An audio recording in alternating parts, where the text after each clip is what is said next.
Les Gémeaux, bonjour, bienvenue dans la vidéo du tirage de vos énergies de l'année 2020.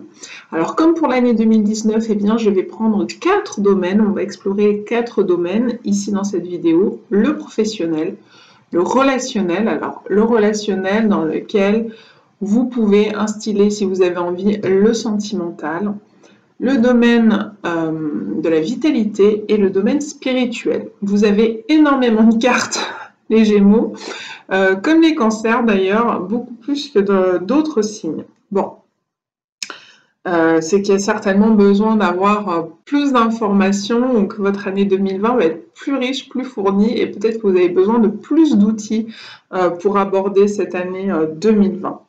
Donc dans le domaine professionnel, une énergie pas facile, l'énergie du 5 de denier. Alors sur ce tarot, vous voyez que le 5 de denier, c'est quelques croûtons de pain au fond d'une assiette. C'est une énergie un peu sombre. C'est un peu l'idée de la famine, de l'énergie de la famine, c'est-à-dire de la difficulté financière. Ça peut être dû à un changement. Peut-être que vous allez connaître ou que vous avez connu récemment un changement professionnel.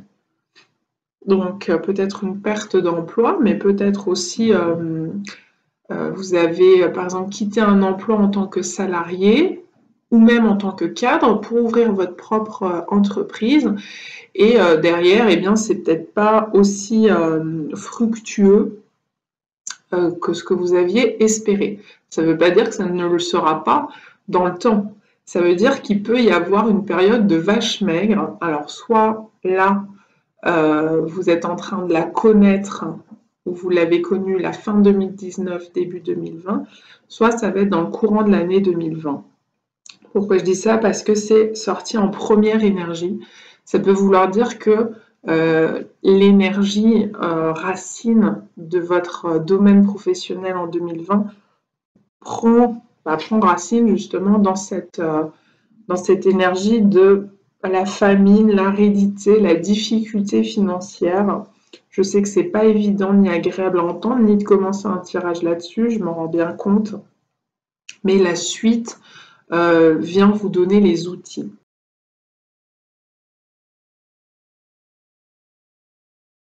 Ensuite, vous avez eu le 4 d'épée renversé et puis l'as d'épée. Donc c'est très intéressant parce que c'est assez clair, c'est-à-dire que là ce qu'on vous dit, le 4 d'épée normalement c'est on fait la pause, on met en stand-by, ça peut être aussi la période chômage, et là le fait qu'elle soit renversée et suivie de l'as d'épée vient nous dire cette période-là est finie. Donc pour ceux qui sont en recherche d'emploi, ça vient nous dire que oui, il y a la possibilité de retrouver un emploi derrière. Pour ceux qui sont mitigés ou dans des difficultés financières, même s'ils ont un emploi, ça vient nous dire qu'on vous invite quelque part un peu à prendre le taureau par les cornes pour faire avancer votre situation, pour lui permettre de changer. Ici, ce qu'on est en train de vous dire, c'est stop à la passivité.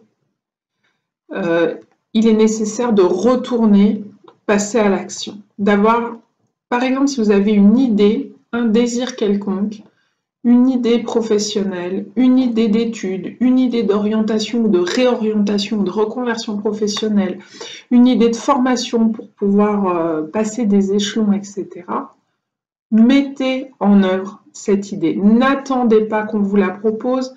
Ne comptez pas sur, par exemple, votre employeur, Pôle emploi, j'en sais rien quoi, pour vous apporter ça sur un plateau d'argent. Sortez de votre passivité. Peut-être vous démarcher ou proposer à Pôle emploi, j'ai telle idée, comment on peut faire pour la mettre en œuvre, ou pareil avec votre employeur, votre supérieur hiérarchique, ou d'autres personnes si vous êtes en entreprise et que vous avez une super idée mais que vous ne savez pas comment faire pour la manifester, et du coup vous l'avez laissée de côté, on vous dit non, stop, maintenant on passe à l'action, on met en œuvre, on se lance dans ce nouveau projet, on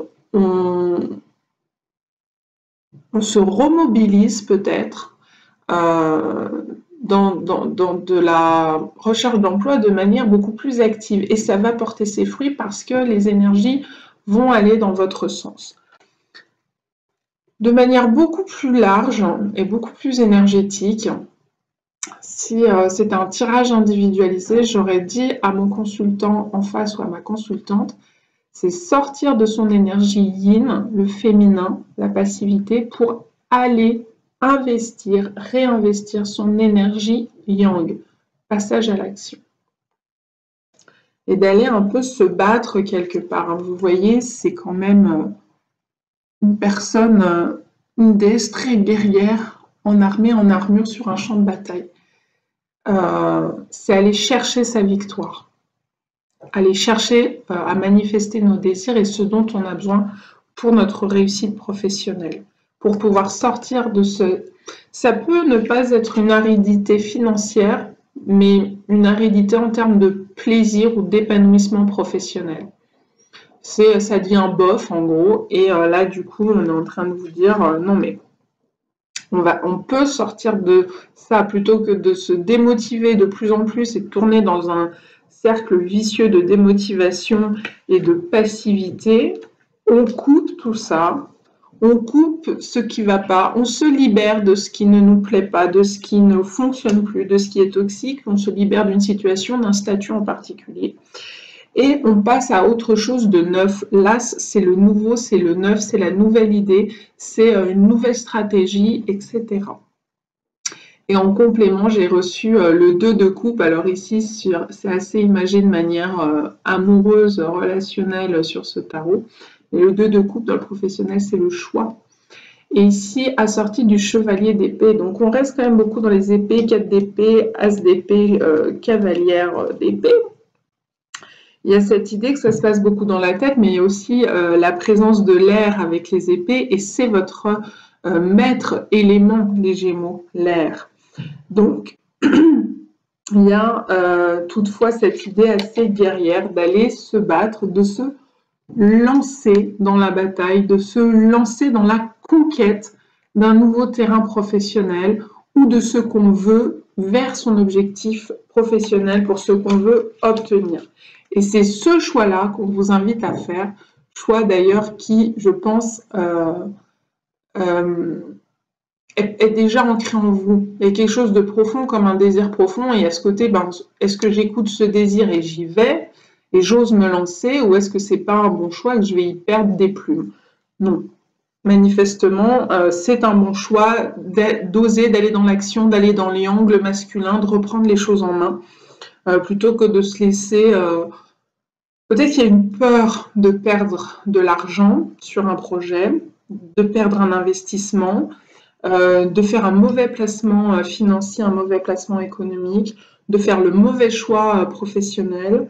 Mais on vous dit, sortez quoi qu'il en soit de cette passivité et pour en sortir de cette peur de perdre quelque chose de concret, de matériel, eh bien, ou de cette perte de vitesse en termes de motivation, eh bien, il s'agit de passer à l'acte, de se lancer et les énergies seront porteuses et vont vous donner l'élan. C'est un peu comme avoir le vent dans le dos. Il vaut mieux avoir le vent dans le dos que de face, surtout quand on fait une course de voilier. Ben là, c'est le cas. Vous auriez le vent dans le dos et ça vous pousserait. Donc, n'hésitez pas à sortir de cette énergie de passivité, à mettre en œuvre votre choix, à vous lancer à la conquête de vos envies professionnelles. Au niveau relationnel, alors on me dit il faut que tu parles de cette carte. Cette carte, c'est Serendipity, c'est un peu la synchronicité, et puis vous voyez, il y a un gros trèfle, c'est la chance. Donc, on est en train de me dire, allez chercher votre chance, allez l'accueillir vous, votre chance. N'attendez pas qu'on vous l'amène, que ça se produise ou je ne sais pas quoi. Et si ça doit se produire, si vous cherchez des petits signes pour vérifier que c'est OK, eh bien, ça sera des synchronicités qui apparaîtront, qui vous mèneront vers le chemin de la chance. Dans le domaine relationnel maintenant, je vous dis, c'est pas très confortable non plus, c'est pas simple non plus à réceptionner. C'est pas moi qui choisis les cartes, hein. C'est moi qui les choisis sur le plan terrestre, mais ce sont des énergies auxquelles je me connecte pour les Gémeaux. Donc on a le 4 ici de denier et juste à côté on a le 7 de bâton renversé. C'est pas nécessairement, je le redis, de la relation amoureuse. Ça peut être une relation amicale, ça peut être une relation familiale, ça peut être une relation avec ses collègues, ses enfants, ses parents, etc. Il y a l'idée de s'accrocher à une relation. Ça peut suggérer, sous-entendre de la possession, de la possessivité, de la jalousie. Ça peut être vous qui êtes possessif ou quelqu'un qui se montre possessif vis-à-vis de vous. Ça va dépendre des Gémeaux, de vos situations particulières. Et là, du coup, il y a l'idée conflictuelle qui est sous-jacente. Ce qui est souvent le cas dans des crises de jalousie. Qu'on soit dans une relation amicale où on voudrait avoir l'exclusivité ou d'être l'ami préféré d'eux, etc. Ou que ce soit dans, ou peut-être même avec les parents, s'il y a plusieurs enfants, etc. De vouloir une relation plus privilégiée avec un autre membre, une autre personne de votre entourage, on va dire ça comme ça, avec un de vos proches. Donc il y a cette idée que ça peut être conflictuel, qu'il y a des batailles, qu'il y a des disputes, que c'est pas simple, que peut-être il y en a un qui a beaucoup de reproches à faire à l'autre. Et du coup, ça vient générer cette idée de je dois me défendre, je dois me protéger de quelque chose, ou de quelqu'un, ou de certaines attaques verbales, pas toujours justifiées. Je le redis, ça peut être vous qui en fassiez les frais, ça peut être vous qui émettiez cette énergie. Ça dépend vraiment. Donc on est un petit peu dans cette énergie qu'on n'a pas envie de lâcher cette relation, on a envie qu'elle reste stable, qu'elle soit sur des bases solides, mais elle est un peu mise à l'épreuve, cette relation. Ça va pas être simple. Et là, le conseil, ça serait plutôt lâche.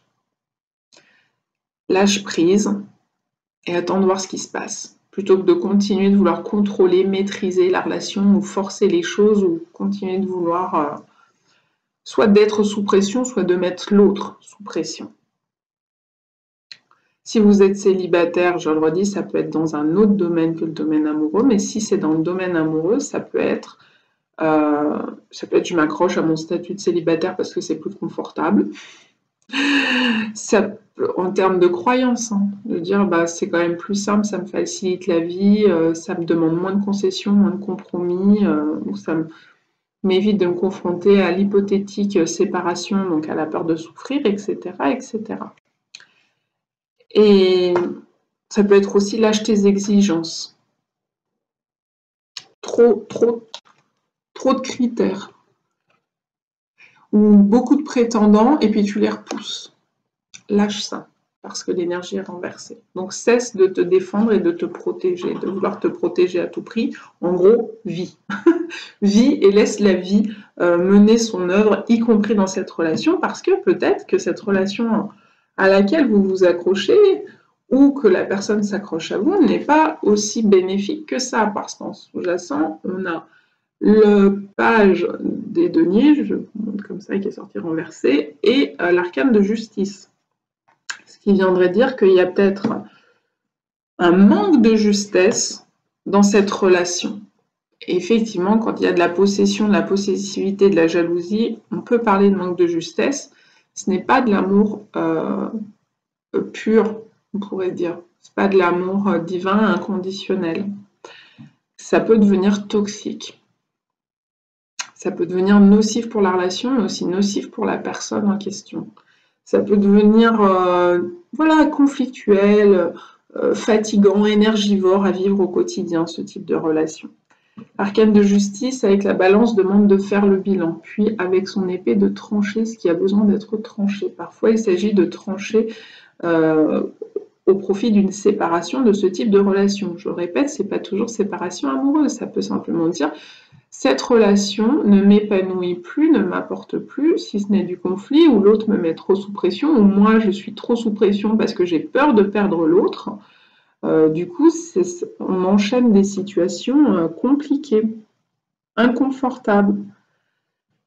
J'entends même le terme détestable. Donc, ce qui veut dire qu'on peut tomber dans des excès de comportements qui deviennent nocifs pour nous-mêmes, où on ne se reconnaît plus à faire des choses qui nous échappent.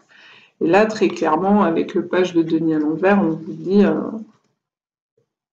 de lâcher ce comportement qui est de Denis également, de possession, possessivité, d'être sûr, je m'accroche à ça et je veux pas lâcher, ou je m'accroche à cette personne et je veux pas lâcher, ou cette personne s'accroche à moi et je me laisse accrocher quelque part, quoi qu'il en coûte, y compris des fonctionnements dominants, dominés, être sur la défensive, être sur l'attaque, enfin voilà. Il y a quand même quelque chose d'un petit peu... ça reste désaligné, hein. On a 2 cartes renversées, il y a quelque chose de désaligné là-dedans. Ça peut être aussi des questions d'héritage, hein, avec les deniers ici, de vouloir s'accrocher à telle chose matérielle, à la maison, à tel compte en banque, à tel bijou, à tel objet de la personne décédée, et ça met en conflit dans la famille. L'héritage n'arrive pas, la succession n'arrive pas à se résoudre correctement, et on se retrouve à passer par le biais de la justice pour résoudre le conflit. Ça peut être victime d'une relation pas très... qui manque de justesse, et du coup on va se retrouver par exemple à passer par la justice. Ça peut être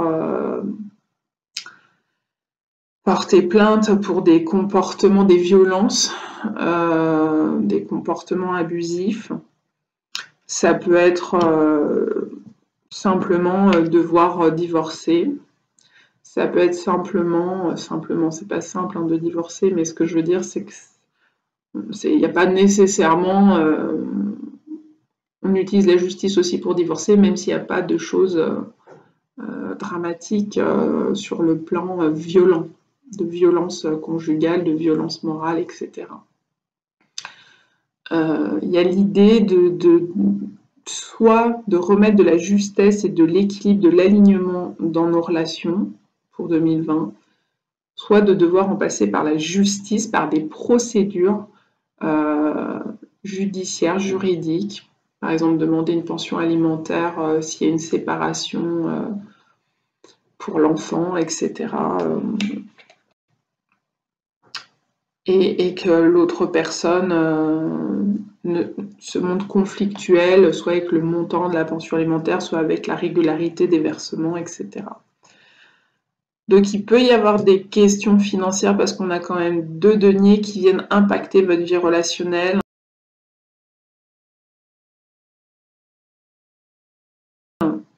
Et qui peuvent la rendre conflictuelle, et on vous redit, restez aligné, restez droite, dans la droiture. La justice, c'est la droiture, la justesse, quelque chose d'assez rigoureux, sans tomber dans le rigoriste, dans l'excès de rigueur, dans la rigidité. C'est juste rester dans la droiture, la noblesse de cœur, voilà.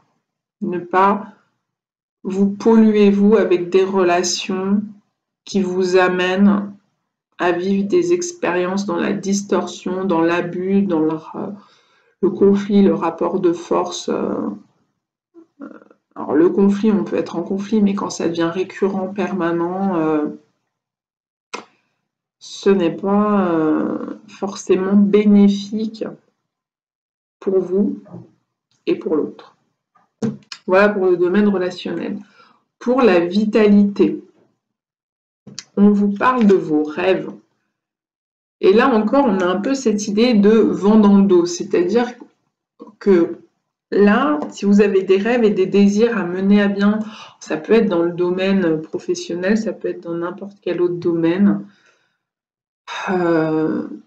nourrissez vos rêves, mais pas dans la passivité tout le temps. C'est-à-dire nourrir ses rêves, forcément, il y a quelque chose de l'ordre de rêverie, d'imaginatif, de créativité, etc. Mais ensuite, passer à l'acte pour tenter de matérialiser ce rêve. C'est ce qui est encouragé ici. Et pour ça, il y a 2 arcanes majeures en outil. C'est le conditionnement qui est le diable Et c'est la transformation ici qui est l'arcane sans nom ou la mort. Donc le conditionnement ici, le diable, c'est, vous le voyez, il y a un agneau et un lion qui sont encordés. Donc il y a l'idée de se désencorder, donc se délier d'un conditionnement qui vous empêche soit de matérialiser votre rêve, peut-être une croyance, un conditionnement en vous qui dit non mais de toute façon mon rêve il est trop grand, trop éloigné de la réalité, donc ça sert à rien. Je préfère continuer de l'imaginer que de passer à l'acte. Je préfère continuer de le rêver, ce désir, ce souhait, que de tenter de le manifester. Mais ça, c'est des conditionnements, c'est des croyances. On vous invite à en prendre conscience et pourquoi pas les délier puisqu'on a juste derrière l'arcane de la transformation. Alors ici, ça ressort moins dans le tarot Chosen, mais dans le tarot traditionnel de Marseille, l'arcane sans nom, c'est un squelette avec une faux. Et la faux sert à couper les liens, sert à couper ce qui nous empêche de nous exprimer, ce qui empêche ce qui nous fait prisonniers et qui ne nous permet pas de nous réaliser. Donc ici, il y a des conditionnements ou des croyances qui vous empêchent de manifester vos rêves. À vous de vous en libérer pendant 2020 parce que vous avez le vent dans le dos. Et donc, si vous menez à bien cet acte de transformation en vous, les rêves vont pouvoir se réaliser. Donc, ça va vous apporter du baume au cœur. Pour ça, on vous indique qu'il va falloir déjà aller visiter votre cœur, parce qu'ici, on a l'arcane du courage. Le courage, étymologiquement, ça prend racine dans le cœur, le mot courage. Donc, d'aller voir votre cœur pour aller contacter vos rêves, afin de pouvoir savoir qu'est-ce que vous avez envie vraiment dans votre vie en 2020, les Gémeaux, qu'est-ce que vous avez envie d'en faire de cette année 2020. Et puis, il va falloir du courage très certainement, concrètement, pour se dénouer, se libérer de ces liens qui vous encordent, qui vous mettent du poids sur le dos, qui vous empêchent finalement de vous exprimer authentiquement, sincèrement, librement. D'où l'intérêt de la transformation. Pour certains d'entre vous, pas pour tous, il y a la question de se libérer de conditionnements ou de croyances ou de peurs ou d'énergie ou de mémoire karmique qui vous viennent de vos autres vies.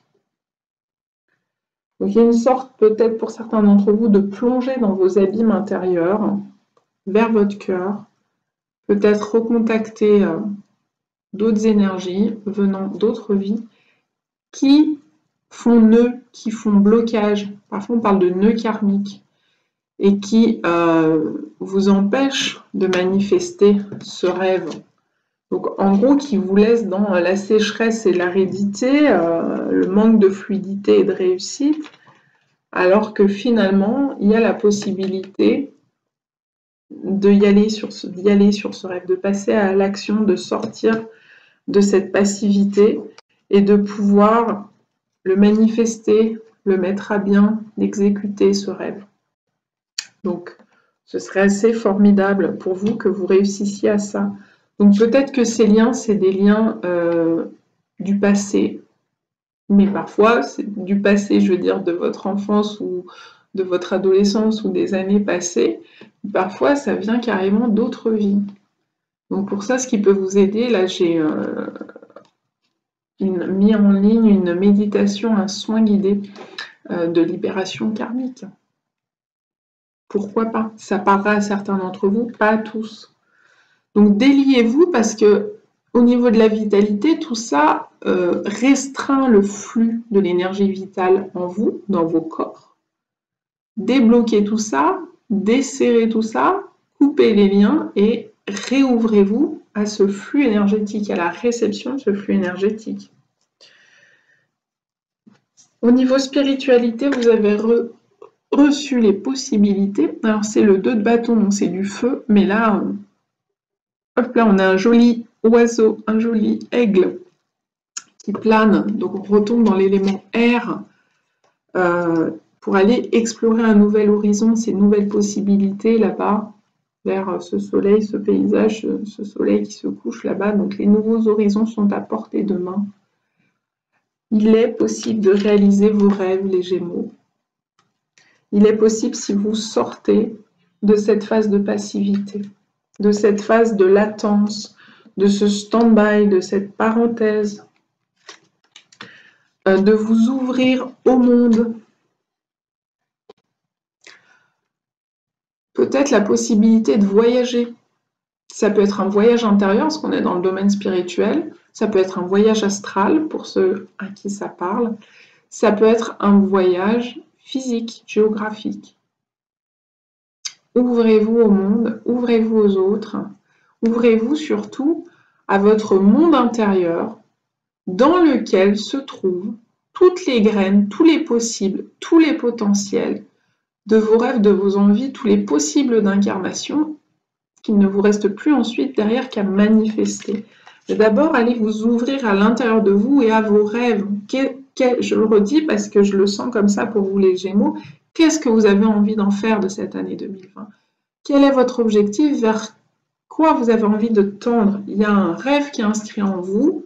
Si vous ne le savez pas, allez explorer à l'intérieur de vous, allez le rechercher, le recontacter par cette voix du cœur, cette voix du rêve, cette voix aussi de l'intuition parfois, afin de pouvoir le mettre à bien.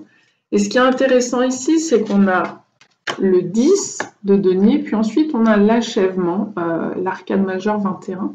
C'est des fins de cycle tous les deux. Donc il y a vraiment cette idée de...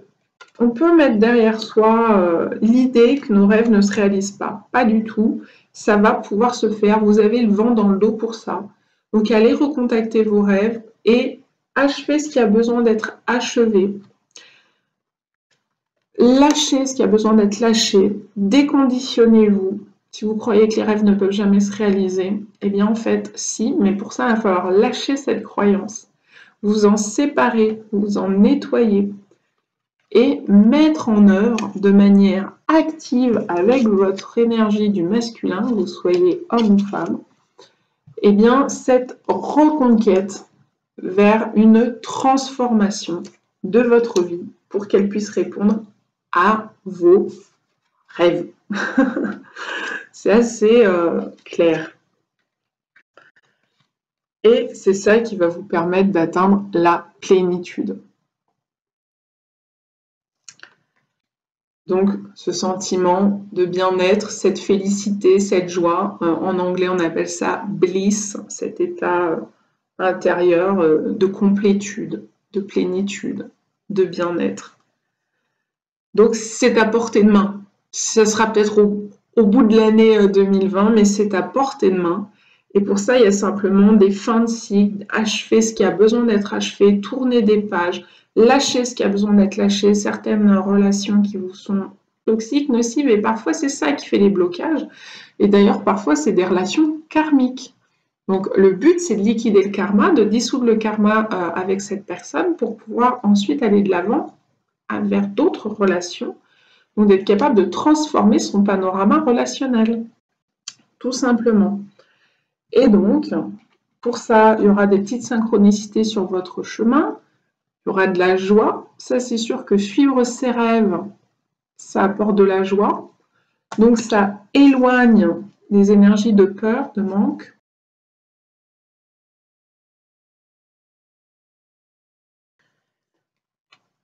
Le conseil, eh bien, c'est d'apprendre la respiration en conscience. Là, c'est un outil, hein, la respiration en conscience. Un autre outil, c'est la cohérence cardiaque. Un autre outil, c'est la méditation.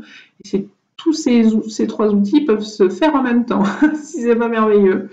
Donc voilà, allez vers tout ça, mais c'est-à-dire aller vers votre monde intérieur. Encore une fois, c'est à la découverte de soi-même, de son monde intérieur, une plongée vers l'intérieur de soi qui va vous permettre de faire émerger de nouvelles possibilités. Vous avez eu aussi The Tribe, qui est la tribu. Peut-être que vous recevrez du soutien, là où vous n'y attendez pas, de la part d'un groupe, d'un clan. Alors ça peut être une association, ça peut être votre famille, ça peut être le réseau d'amis, Ça peut être n'importe quoi d'autre. Ça peut être quelqu'un qui fasse une cagnotte pour vous aider à réaliser votre rêve sur... je veux pas citer de nom, mais voilà, vous savez, les cagnottes publiques, je veux pas faire de la pub à un site plus qu'à un autre. Mais voilà, organiser une cagnotte solidaire, etc., pour vous aider à réaliser votre rêve, ce genre de choses. Retrouver du lien, de la cohésion. Je me sens reliée aux autres humains à travers le monde. Ça peut être ça. Et ce qui est assez... tout ça va vous rapporter de la paix. La paix dans votre vie et de la paix à l'intérieur de vous. Ce qui est merveilleux. Parce que la paix intérieure, comme la paix dans sa vie, je crois que c'est tous ce qu'on recherche. Donc ça veut dire s'éloigner de ce qui est conflictuel. Même si parfois il faut en passer par la justice, ou en tout cas par remettre de la justesse, de l'équilibre et de la droiture, n'hésitez pas à le faire, ça va vous apporter de la paix. Conservez à l'esprit cet objectif de paix et de croissance intérieure. Un autre petit détail avant de couper cette vidéo, avant de la terminer, il y a quand même beaucoup de deniers dans votre tirage. Il y a beaucoup d'épées sous le signe de l'air, qui est votre signe, votre maître élément. Il y a également des deniers. On a le 5 de denier ici, on a le 4 de denier, le page de denier renversé, le 10 de denier et l'as de denier. Donc, ça vient nous raconter que il y a un enjeu autour de la manne financière pour vous en 2020. Peut-être que votre rêve, c'est de devenir riche. Peut-être que votre rêve, c'est la réussite matérielle. Peu importe, hein, il n'y a pas à juger ses rêves. On va se dire, oh, c'est noble, c'est pas très noble, c'est égoïste, c'est altruiste. Enfin, peu importe. Chacun ses rêves. Mais on voit quand même que l'argent, les deniers sont fort présents pour vous en 2020 et dans presque tous les domaines. Dans la vitalité, que ça n'impacte pas. Mais dans le spirituel, le professionnel, le relationnel, alors peut-être qu'il y a cette histoire d'héritage ou cette histoire une histoire de donation, de vente de biens, pourquoi pas, mobilier, immobilier, un retour sur investissement qui est prévu, des questions autour d'un plan d'épargne, je ne sais pas. Mais effectivement, il y a très certainement la peur de manquer financièrement. Alors effectivement, si vous êtes en procédure de divorce, que vous avez du mal à obtenir une pension alimentaire ou une répartition équitable des biens de votre ancien conjoint et vous continuez à vous accrocher, à vouloir ceci, cela, par exemple, parce que vous pensez que c'est dans votre bon droit de le demander, hein, je ne suis pas en train de dire autre chose, mais la problématique de fond, c'est que ça apporte beaucoup de conflits. Donc des énergies conflictuelles, c'est des énergies rapport de force, de dominant-dominé, de gagnant-perdant, c'est pas toujours facile à traverser, confortable, c'est pas toujours très sain non plus.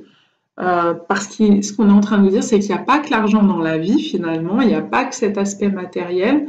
N'oubliez pas, notamment si vous êtes ascendant Scorpion ou si vous avez des planètes importantes dans la maison 8, qui est la maison du Scorpion, qui est associée à l'argent, qui est associée à la mort et qui est associée à en fait, quand on relie l'argent et la mort, à la dématérialisation.